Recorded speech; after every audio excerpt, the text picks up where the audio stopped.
ओम शांति। सृष्टि के महानायक प्रजापिता ब्रह्मा के दिव्य कर्तव्यों की अमीट छाप।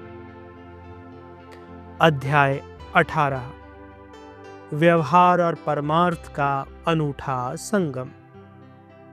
जैसे बाबा के जीवन में ज्ञान और प्रेम का अद्भुत तालमेल था, वैसे ही बाबा के जीवन में हर प्रकार से संतुलन था।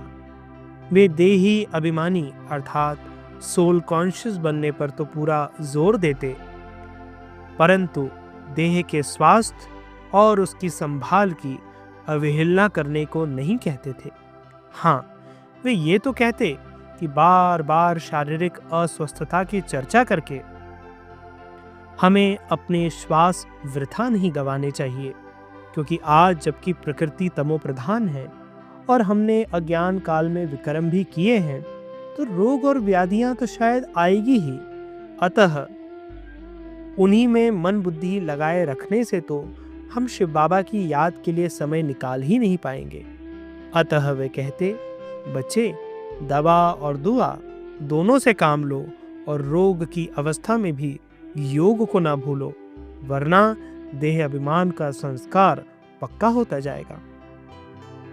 इस पर भी वे ये कहते कि ये शरीर मूल्यवान है, अतः इसे कोशिश करके ठीक रखो, ताकि इस द्वारा ईश्वर सेवा भी कर सको और आपके योग रूप पुरुषार्थ में विघ्न न पड़े। इसी प्रकार बाबा अच्छा भोजन खाने के लिए भी कहते, परंतु साथ साथ ये भी सम्मति देते कि अपने पेट पालन पर ही अधिक खर्च न करो और कि पदार्थ खाओ भले ही, परंतु उसके प्रति आपने आकर्षण नहीं होना चाहिए। अतः वे जीवन को शुष्क बनाने के लिए नहीं कहते, परंतु साथ साथ सादगी, स्वच्छता और सात्विकता पर भी बल देते।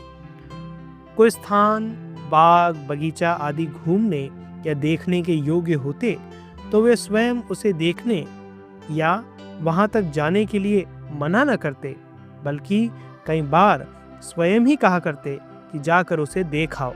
परंतु दूसरी ओर वो ये भी कहते, बच्चों में घूमने और देखने का शौक या व्यर्थ की हॉबी नहीं होनी चाहिए। वे कहते कि किसी ऐतिहासिक अथवा प्राकृतिक सौंदर्य के स्थान को देखो, उसको देखते हुए भी अपनी योग स्थिति को मत छोड़ो और आने वाली सत्युग की सृष्टि के अतुल सौंदर्य को मत भूलो। अतः वे कहते, सदा याद रखो कि शिव बाबा हमें जिस अद्भुत सत्युगी सृष्टि में ले जा रहे हैं वो तो अतुलनीय है। उसकी आभा और शोभा, उसका सुख और सौंदर्य अद्वितीय है। इस प्रकार बाबा विचित्र रीति से संतुलन रखते और योग स्थिति को बनाए रखने की ओर ध्यान दिलाते। बाबा के जीवन से जिस पहलू को जितनी गहराई से चर्चा करे उतनी कम है। उनके मुख पर सदा मुस्कान होती, परंतु वे अंतर्मुखी और गंभीर भी होते।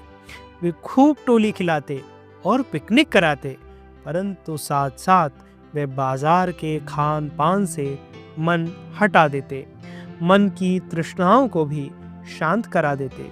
वे अथक रीति से सेवा करने तथा कर्म करने में प्रवृत्त करते, परंतु वे उतना ही ध्यान अपनी मनोस्थिति और अपने परम पुरुषार्थ पर दिलाते और अलबेलेपन से होने वाली अवर्णनीय क्षति के प्रति भी सचेत करते।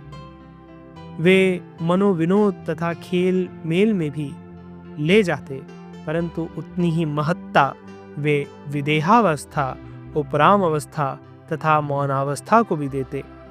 इस प्रकार एक निराला और सर्वांगीण व्यक्तित्व था बाबा का, जो प्रेरक था, आकर्षक भी था, आदर्श भी था, व्यावहारिक भी था, लौकिक चर्चा में भी कुशलता लिए हुए था और अलौकिक तथा पारलौकिक दृष्टिकोण से भी सर्वश्रेष्ठ था।